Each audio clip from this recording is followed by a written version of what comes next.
spoke at his conference a couple years ago, actually in Austin. And Ayman is actually responsible for taking a company called AppSumo from 7 figures to 9 figures, right? So that's, let's say $1 million to over $100 million. And he's got a ton of experience, very wise. I consider him a good friend. And today he's going to talk about not just business, but really how this all ties in with personal growth as well.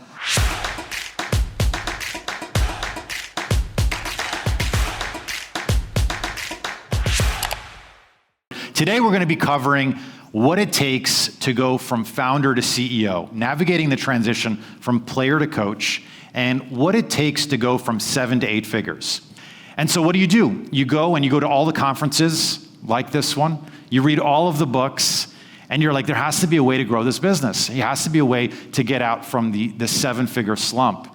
But what ends up happening is that you are drowning in information and starving for knowledge. Not sure what to do. There's way too much going on. Do I focus on marketing? Do I focus on hiring? Everyone's giving me different advice. What do I do to take this business to the next level? I found myself asking that same question. And so I went on a vision quest. What does it take to grow an 8-figure business? If you can see here, less than 1% of 1% make it north of 50 million. It's an incredibly difficult place to do it. And hopefully with today's talk, we're going to help you come up with the tools in order to get there. And so the reason that it's difficult is because you have to bring different ingredients to different stages of the business. The first one we talked about is product creation. These are the ingredients. It's really about that product creation. Then it's about that company creation, and then it's about that legacy creation. And if we were to break it down, it's really about this is a framework I created called the 12 Plateaus of Progress. These are the different things that will stop you at different levels of revenue growth. And this is what's going to prevent you from getting to the next level. And we'll unpack some of those. And when we're going deeper, when you really think about it, regardless of what type of CEO, whether you're a 7-figure CEO, 8-figure CEO, whether you're Elon, Jeff, Steve, myself, you like how I threw my name in there? These are all elements that are fundamental in order to take the business from 7, 8, 9 figures and beyond. If you could just nail 3 decisions, the person, product, and promotion. So person is who's your ideal client? Who am I serving? Who's my most profitable? They're usually the person that will want to purchase from you multiple times, that will want to sing your praises, and they're also not a pain in the ass. What is an irresistible offer that I can deliver to them? And then how do I promote to them? But today we're really going to be talking about the next 3 stages, which is what it takes to go from 7 to 8 figures. And that's really around process, people, and performance. So let's unpack that. A lot of times people are like, oh, it's about people. It's people first. People first. That's how you get to the next level, is people. That's bullshit, okay? Let's start with process. Process is actually way more important. And the reason, and we'll unpack that why. And the reason is because if you don't understand how your business makes money, you're not sure how to hire for your process. If you can automate the entire parts of your business, I mean, the perfect business is a computer plugged into the wall that's running 24/7, never calls out, never asks for a raise, just wants to continue to show up. And so if you can automate the whole parts of the business, you 100% should. In fact, I consider hiring as a last resort. That's kind of why we're going back to why you should start with process. Hiring should be the last resort. So if you can automate the whole parts of your business, you 100% should. If you can't, there's going to be parts of the business that you are going to have to SOP. And for the most part, most businesses, even the Teslas of the world, they kind of look like this. There's a lot of duct tape and shoestring. The business is like, it's an engine, but it's not a very well-refined engine. It's not very well. And so your job as the CEO is to constantly be coming in and polishing and refining and taking things to the next level. And so if process is building the machine, people is building the factory that builds the machine. And so step 1 is, how are you assembling the rock band? So assembling a rock band, when you're first starting the business, oftentimes you are the one that's on stage, you're the one doing everything, and you want to slowly be stepping out. You want to be figuring out, how do I hire the best guitarist and the best vocalist and the best drummer so that I can step off of the stage and worry about other parts of the business. And this is not just you writing a job description and taking things to the next level. The best people have to be searched. They have to be cultivated. They have to be found. Additionally, you have to find the right people for the right job. You have to be able to match the personalities for the role. So our salespeople are incredibly extroverted. They love jumping on Zoom calls. Our copywriters hate Zoom calls. They love just writing incredible jokes. And so matching those personalities for the roles that you're looking for is incredibly important, and understanding that. And the way that we do that is with a framework called the Moscow method. So Moscow is, what are the must-haves for the role? What is an absolutely mission-critical thing in order to have success in this particular role? But what's also important is, what are the won't-haves? We won't hire job hoppers. We won't hire people that aren't culture fits. And so it's really important for you to have clarity on who are you hiring. And if you've nailed the process, when you're hiring for people, you are one good hire away from cutting your problems in half, and 2 good hires away from a completely different company. And so when you're able to really focus on what is my process, and then how am I backfilling that process with incredible people, that's really how you're able to start punching through to 8 figures and beyond. And so at this age, you are the editor. That's your number one job. You are walking around with a red pen, and you are constantly crossing things out that don't match your voice, your tone, your company's vision, the company culture. And that's your job, is to constantly be going and refining. And at that stage, your output is really the output of your organization. That's how you know. There's actually an Andy Grove's quote. If you haven't read his book, High Output Management, it's phenomenal. It's like the Bible for management. And that's really how you're going to be able to measure your output, is whether or not you're bringing on the team that's able to deliver the output you're looking for.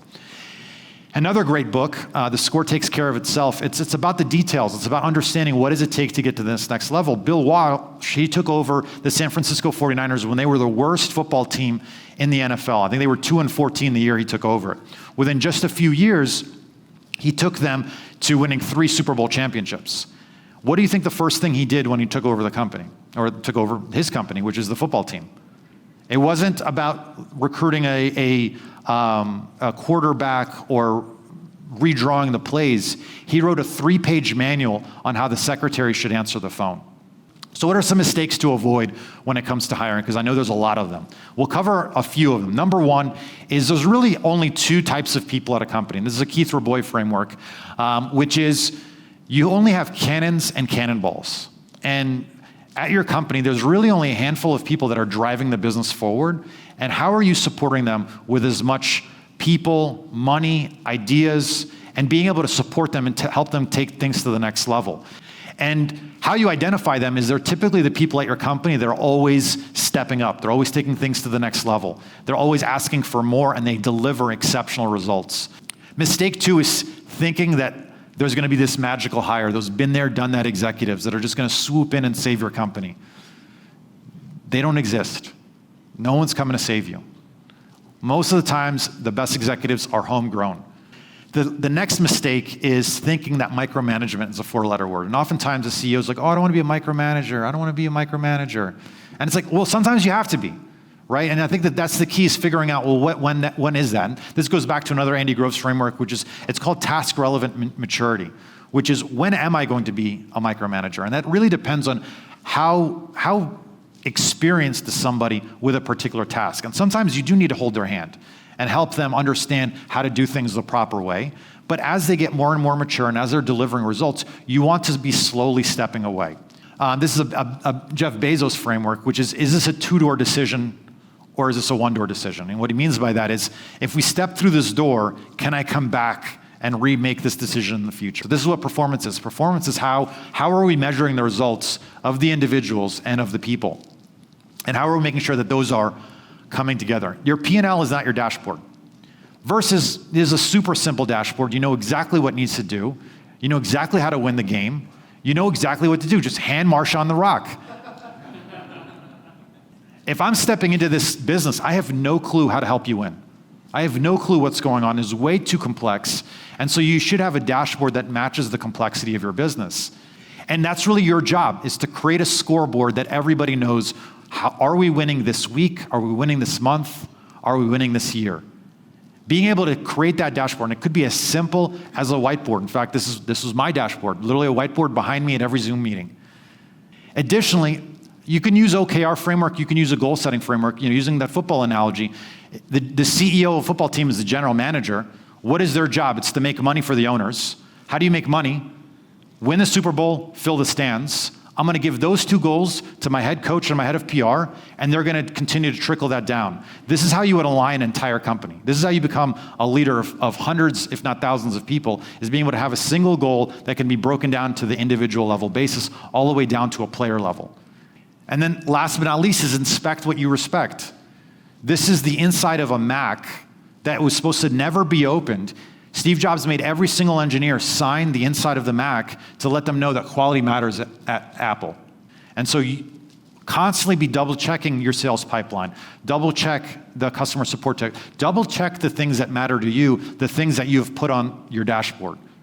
If you're not double checking those things, no one's going to respect it. If you don't respect it, how do you expect your team to? And so if you're not constantly being obsessed with the basics and taking things to the next level, then that's where you're going to get stuck.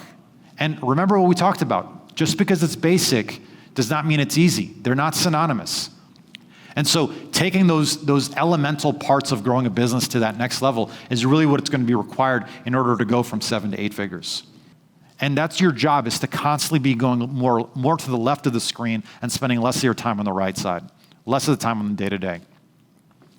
And that's ultimately what you want to be able to figure out, is like, if you can't run your company from your phone, you're not delegating enough. We go back and we really think about what are the 3 things we wanted to cover in today's talk, which is what are those bottlenecks that's stopping us from getting to 8 figures and beyond. Coming up with a game plan and objectives in order to uncover those bottlenecks, and then creating an action plan to get over it. And really figuring out how are we nailing process, people, and performance in order to take things to the next level. And I know that those things are basic, but as we mentioned, basic is not easy, and that's really what allows us to get to that next level. And it's really what you learn after you know everything that really changes your life. Thank you.